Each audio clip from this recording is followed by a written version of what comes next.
Yo, so the break is finally over. 11/12 dropped. Holy shit.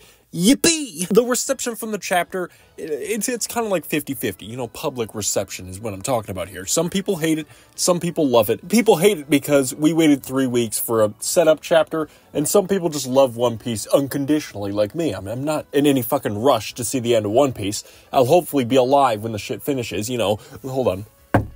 You hear that? Fucking knocking on wood. Hopefully I don't, die in a car crash or some shit tomorrow. Well, if that happens, then you probably won't see this video, but I'll be alive for at least another couple days. Let's hope. But anyway, I want to talk about the little things in this chapter that I think went over people's heads a little bit. Maybe not a whole lot of people are putting on their thinking caps here. Not everybody has a brain as big as mine.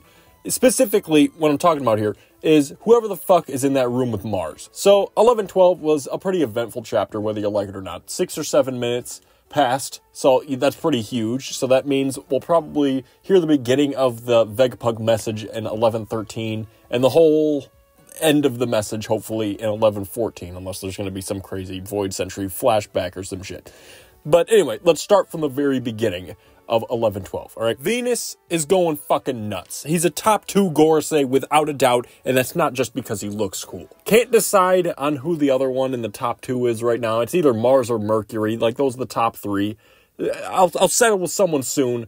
I can feel somebody's, gonna warm up to me a little bit by the end of Egghead, I hope. But let's skip a little bit to the York and Mars dialogue, where York is talking about racking up too many sins, and I'm not too sure what the fuck this could possibly mean. It could just be a weird translation or something, but maybe she's referring to drawing attention to this and making all the other Vegapunks come to stop it. I'm not too sure.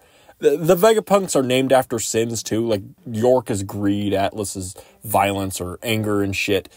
I'm not too sure. It could just be nothing, but it's something I noticed. Then we see that Stussy is deciding to sacrifice herself to carry out this final mission. I'm assuming the final mission is to make sure this message goes out. Yeah, that's about all we know from that, at least off the top of my head.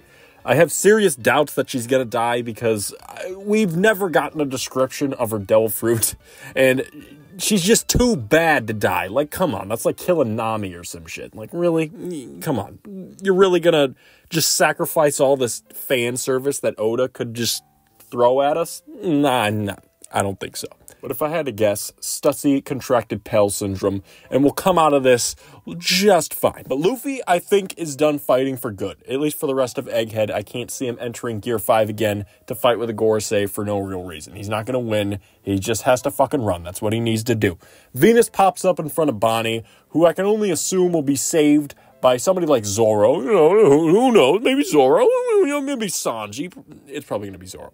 Give a little sneak peek into the future. Who knows? I'd love to see that. Zoro might pull up and clash swords with him for a few seconds. Maybe Venus says something about how you look like that Ryuma guy from a few hundred years ago. Since Venus was probably around during that time and appears to be some kind of descendant from Wano. I'm not trying to be racist. I'm not trying to assume his race or anything here.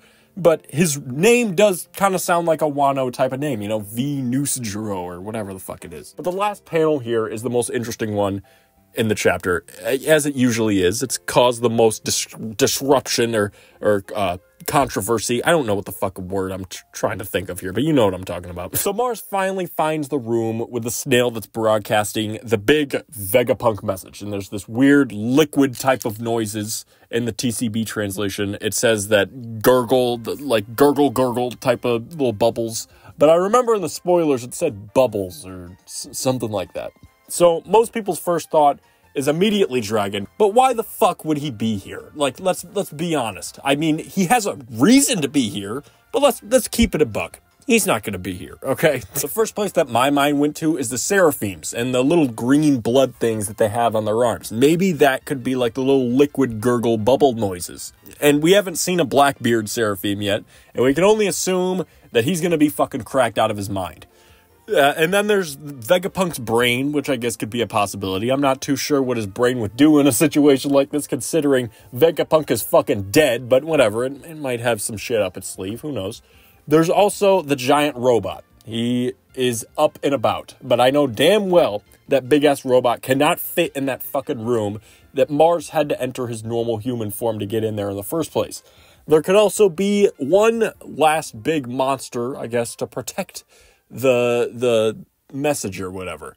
Like that big-ass salamander on Punk Hazard, you know what I'm talking about. It might be capable of killing a Gorsei. That'd go pretty hard and be a pretty big brain maneuver. Taking out a Gorsei would be absolutely huge. But then again, maybe Vegapunk did this all for a reason. Maybe this is all a ruse. Maybe there is no message. What if his plan was just to scare the Gorsei into coming here and broadcasting the Gorsei's true form to the world? That'd be pretty huge, and I definitely think it'd be a huge turning point in the story. Since most of the civilians and the NPCs support the world government, I feel like it may even turn some celestial dragons to the good side. Like, what if they see, like, wow, these guys that we worship, that we live with, are fucking monsters? Like, that might change some people's minds. Who knows? Yeah, that's about all I got. I tried a little bit of different shit in this video. I had absolutely no script. I am just going off the dome here. But, yeah, hopefully something I cooked up came true. Yeah, but let me know who the fuck you think's in that room with Mars, like, or what is in that room with Mars. But yeah.